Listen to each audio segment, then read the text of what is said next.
Hey y'all, I'm trying it again. Good morning. This is Melissa at the Sage Pumpkin Homestead. It's probably about 6:20. Yes, baby. Let's see. Today's Thursday, June 30th, 2022. It's the last day of the month. I just attempted to do a video. And it totally didn't work on me. Yeah, so I hit the wrong button and it stopped the video. You know, and then I thought I had a great editing tool. The editing tool is not working the way I thought it was. I have to do more research. I was just, edit. Put this together here, put that together there. Yeah, the footage is not seen, it's not visible. You can hear the audio, but you can't see it. So, yeah.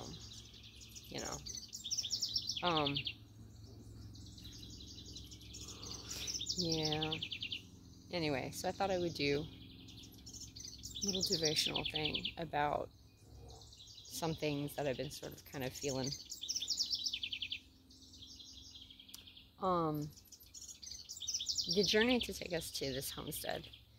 We've wanted it for a really long time. Anybody who's watched any of these videos can probably get a feel for the fact that this is something that we have been praying for, hoping for, dreaming for a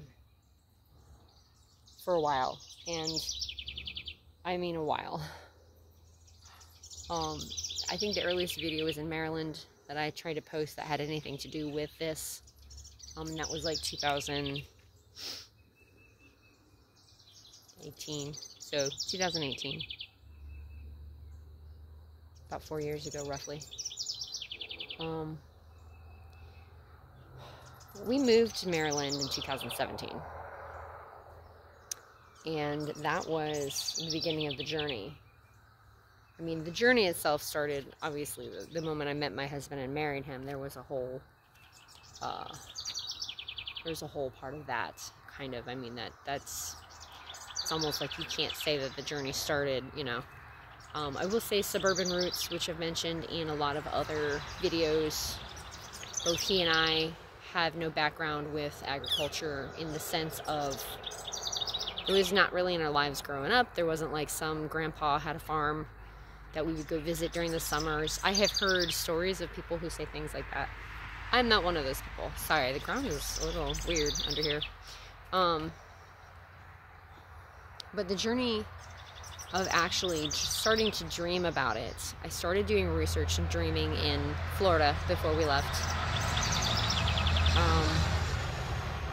It took shape and grew. It evolved, and I will say the word evolved here because it really did. It evolved into a very, I wouldn't say exact image of what we have now, but pretty close to what we have now. I think the biggest difference probably from what we were kind of ending up dreaming and what we're actually doing is we are breeding the animals. I don't think we meant to breed the animals. So we have more animals than I was originally thinking. So I was thinking we'd have one dairy cow, and we'd have, you know, maybe a couple of pigs, and we'd have, and a couple of pigs wouldn't be breeders. They would be two of the same gender, or at least castrated minimum, so that we were growing up two at a time. And we would butcher one for ourselves to eat, and then we would sell the other one. And then we would buy feeder sheep. So basically we'd be buying feeder animals in the spring. We'd buy feeder pigs to grow up. We'd buy feeder sheep. We'd have a family cow. And we'd have like chickens and the ducks. And maybe the turkeys. I don't know that the turkeys were in the original plan either. And bees. Which we're nowhere close to bees right now. But that was the plan. You can go and you can look at the third homestead video to find out where we're at now. I will put that link in the description. It is far beyond that. Hi, kitty. So, yeah, baby. I talk to my animals. Sometimes I talk to my plants. It just depends on what's going on. I talk to my kids and my husband, and I even talk to myself. And that is what I do. So, back to the devotional part of this. What I was saying in the previous video before it cut off, I've had to redo it. The journey to get here, though, was not an easy journey. There was a lot of stress involved. There was a lot of pain involved. There was a lot of money involved, which is what another thing I was saying, but I'll get to that in a minute. There is something about walking through to get to something that can be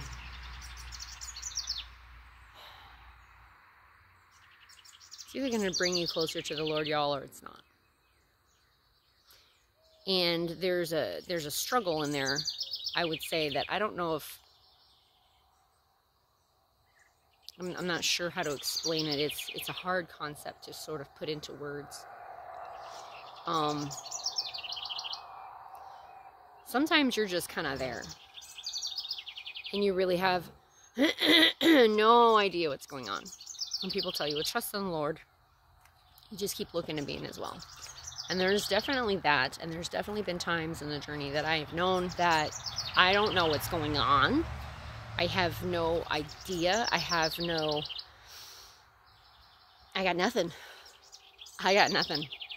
But I know that He has a plan for us. And it may look bizarre right now. It may not make any sense at all.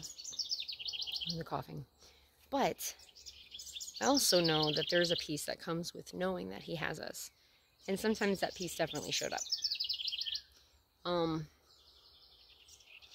There's like this funny thing that kind of circulates around the homeschool circles about having a really, really, really good friend that's doing the same thing. It's on the journey with you, that you can call up and they can talk you. It's called talking you down from the wall. That's what it's called. And I don't mean like the wall, like I'm gonna jump. I can't do this anymore. Not like a wall, like a pie, like, you know. I'm talking about climbing the walls inside. When you are so crazy and you're so like you don't even know. Like and it's not necessarily just like a stress thing. It's more like a situational, overwhelming. Why am I doing this? What on God's green earth gave me the idea that this would be a good idea? Why? Why am I doing this? What is the purpose? Because you're at a place, most of the time you're at a place where like none of your kids are listening to you, and you're trying to get through a homeschool day, and you're trying to do like the things that you have set up to do, you know, and it doesn't, and sometimes you even got it to where it's not necessarily even in that same order. It doesn't even necessarily have to do with that. You're just trying to get it done. I just realized, y'all, my collar. and it's like, you almost can't compute. You can't function. You've gotten to that place. Who knows how long it's been since you've eaten, actually, you know, a good meal. Who knows how many hours of sleep you've gotten. Sometimes those are factors. Sometimes they're not. Sometimes you just get there without those even being an issue. Sometimes it's just, I'm climbing the walls. This is just so, I'm going to go lock myself in my closet. And I'm going to eat my container of Nutella until they go to bed. If they go to bed. And I am not saying that I've done that, but I am saying it is real with going and sneaking like that candy bar. Y'all know what I'm talking about. You know what I'm talking about, because if you have it in front of them, they're like, what's that? I want that. Can I have some of that? And you're like, this is like the one thing I'm having, guys. You guys get like popsicles, and you get the blow-up pool, and you get this over here, you know, and you're like, how come can I not just have this one thing to be like a little treat for me? How comes? Why? Back to the why. And so you have someone that you call, and you're like, blah, blah, blah, blah, blah, and they're like, okay, calm down. Detract your claws from the ceiling. It's gonna be okay. Are your kids dead? And you say, no, they might be soon, but no. Okay, your kids aren't dead, they're alive. They're alive. You're feeding them? Yes. You're bathing them? Yes. Are you giving them the water they need? Yes. Do they have toys that they can play with? Yes. You know, are they, you know, are you doing all the things? You have a house, your house is somewhat in order. You have all the things you need. Yes. Well, then you're doing okay. It's okay. Not every day is going to be, first of all, what you expect. Second of all, you may not get anything accomplished that you had thought you were going to get accomplished or set out to accomplish. And that has been my struggle. One of my bigger struggles is I think I need to have certain things done every day, and I make a list. And I'm coming to realize that that list is good, but you're not ever gonna, everything on that list is gonna get done the day that you write it. I'm learning to not put quite so much on my list. Sometimes it's more about just putting some things on the list so I have an idea of what I'm doing for the day, because sometimes I get to that point. But the journey for us has involved sort of those kind of moments. A homestead itself is more about not having to go to the grocery store to get things first. So we have them here. We're creating them, growing them, building them, whatever. Second of all, it's about knowing where our food is coming from, which is in an update that I did, it's called Using It Up is what it's called. That's kind of talks about what I'm talking about, if you want to go into that a little more. You're using what you have. You're being efficient with what you have. Totally lost my train of thought. I'm watching the geese over there.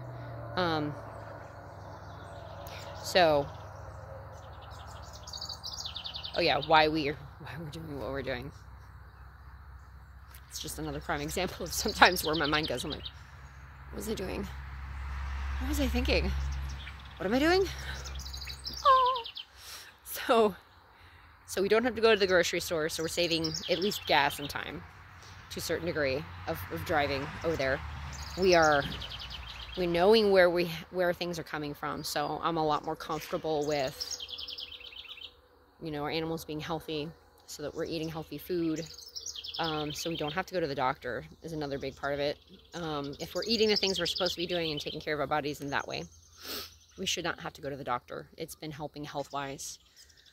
With the occasional bout of whatever's going through my stomach yesterday, or, you know, just in general, if you're taking care of yourself in the way that God is intending, which is the other part of that, you shouldn't have to. So sometimes I have to remind myself, this is why. This is some of the reasons why. We're homeschooling because we are believing that we can educate our children and turn them into people who think for themselves. Most important. I'm not always going to agree with what... There's a lot of talk about swallowing the Kool-Aid in the public school system, or just have them learning things that you really think they have no business learning about right then. I don't want to get into political discussion about it on here. I just want to say that I'm not always going to agree with my kids.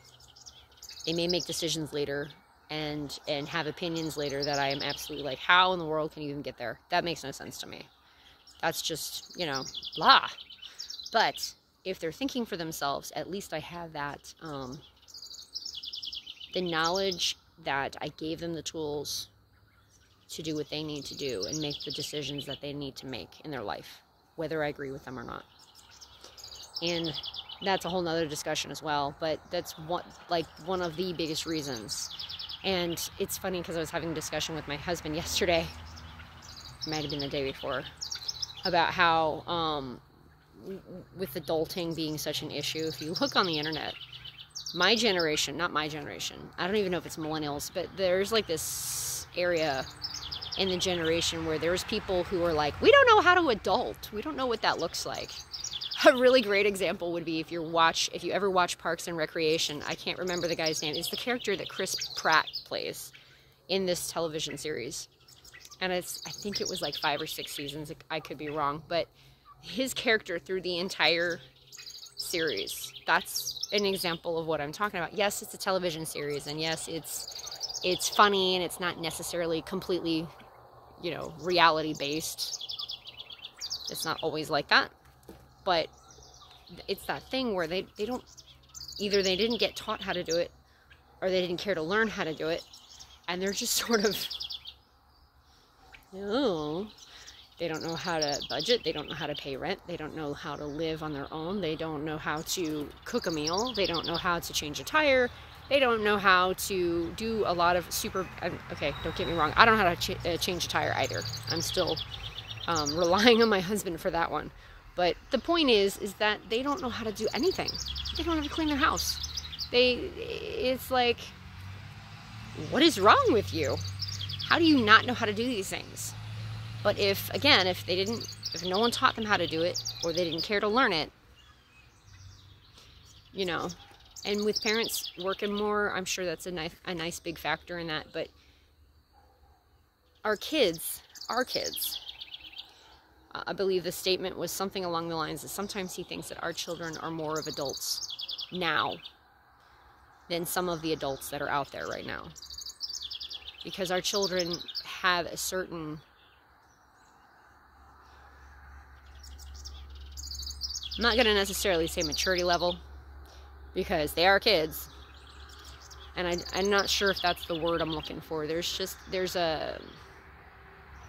almost a practicality to them where at the very minimum they can at least say, I don't know how to do that. Some people don't even say those things. Sometimes they're like, it's not even about them knowing how to do it. They'll just ignore it if they don't know how to do it. And they'll just move on with their life, or they'll go and they'll distract themselves, or they'll do something else, or they'll find somebody who knows how to do it, and they will just sort of latch onto them and be in that relationship with them because that person is knowing how to do it. Because they don't know how to do it, but they're not going to say, I don't know how to do it, and try to learn from that. They're going to just find out a different way to deal with it. And our kids will at least say to me, sometimes they'll learn and they'll grow. Sometimes they'll figure it out on their own. But sometimes it's just, hey, I don't know how to do that. And we got to go and teach them, or show them, or do it with them, or do it, at least at the very minimum, do it for them and say, hey, this is how. So that they can learn for the future. Sometimes there's just things they're not going to be able to do because our oldest is 12, which means her brother's about to literally turn 11 in a month. Okay, so there are a lot of things that they can do. And I think that us being on this journey and being here, that's what God does.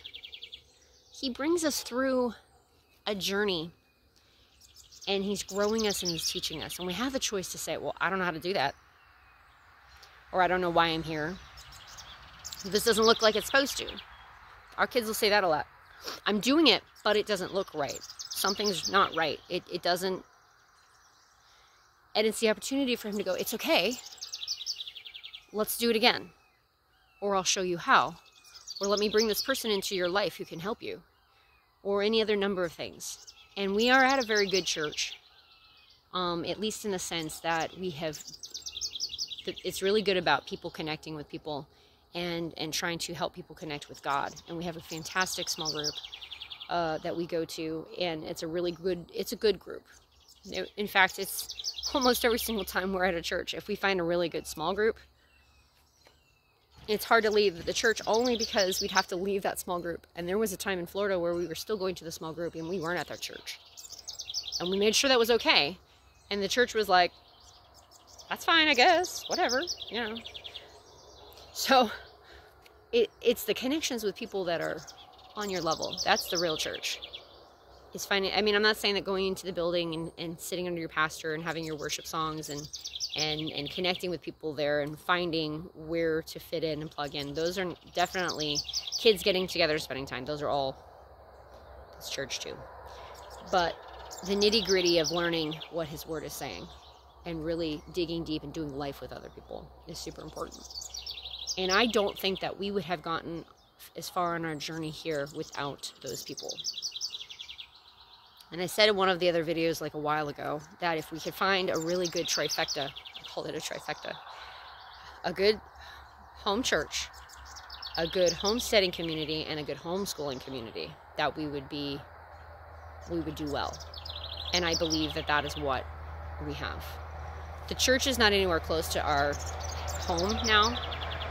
Hold on. Big truck. But it's here. I mean, we're able to spend time. They come out, the small group comes out. They came out last summer. They're going to come out this summer. We're spending time together. But it's a good church. The homesteading community, we are starting to make lots of connections there. Definitely more than we did the first year we were here, I believe, because we're like, we don't know anybody. We don't know where to go to find anybody. But we found some by the end of 2021. We were able to connect with some people and find that larger community here. And that's been super helpful.